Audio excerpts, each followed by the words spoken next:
నోవాహు కాలంలో వాళ్ళు పాపము చేసినందుకు శిక్ష కంటే పాపం విడిచిపెట్టనందుకు శిక్ష వచ్చింది. పాపము చేస్తే శిక్ష వెంటనే రాదు, దేవుని ఉగ్రత వస్తుంది, కోపం వస్తుంది. కానీ శిక్ష ఎప్పుడు వస్తుంది? చెప్పగా చెప్పగా చెప్పగా పాపం విడిచిపెట్టకపోవడం. ఫర్ ఎగ్జాంపుల్ మీకు అర్థమైన ఒకటి చెప్తాను. ఇద్దరు స్నేహితులు ఉన్నారు, వాళ్ళకి కోతులు తినటం అంటే ఇష్టం. ఫ్రెష్ కోతు కోసం చూస్తున్నారు. ఇప్పుడు కోతులు పట్టుకునే స్థలం కోతి ఏమైనా దొరికిందా? కాబట్టి మనల్ని కొట్టి వెళ్ళినా దాన్ని ఎంత పట్టుకున్నా కూడా మనకు దొరకదు. అలాంటప్పుడు వీరు ఏం చేశారంటే వేరుశనగలు ఉడకబెట్టి,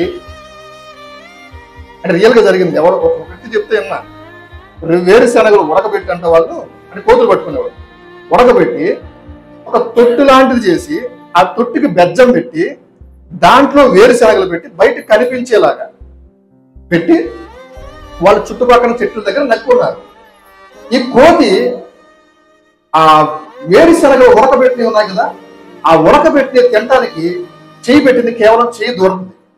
చెయ్యి దూరిన తర్వాత చెయ్యి రావట్లా, ఎందుకని కొన్ని తీసుకుని పిడికిలు బిగించింది. ఈ లోపు వీళ్ళిద్దరు వచ్చారు, ఇష్టం వచ్చినట్టుగా వాడుతున్నారు, ఆడుకుంటున్నారు. కానీ కోతి ఆ విడిచిపెట్టి చెయ్యి తీసేస్తే వచ్చేస్తుంది. కానీ కోతి ఏం చేస్తుంది తెలుసా? అది విడిచిపెట్టట్లా. ఈరోజు సాతాను కూడా మనల్ని ఫస్ట్ ఆశ చూపిస్తాడు. ఏం ఆశ చూపిస్తాడు? లోకం అనే ఆశ చూపిస్తాడు. వెళ్ళిన తర్వాత విడిచిపెట్టి మరలా దేవుని కృపను పొందుకుంటా, విడిచిపెట్టి మరలా దేవునికి దగ్గర పశ్చాత్తాపడితే మనుష్యులు చేస్తున్న తప్పేంటో తెలుసా? వెళ్ళిన తర్వాత ఆ పాపంలో పడిపోయిన తర్వాత దాన్ని విడిచిపెట్టలేకపోతాం.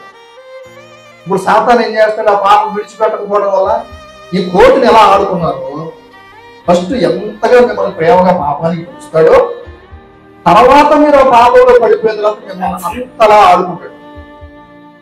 కోతి చెయ్యి విడిచిపెట్టేస్తే క్షేమంగా వచ్చేస్తుంది, కానీ దానికి ఆలోచన లేదు, విడిచిపెట్టాలని తలంపు లేదు.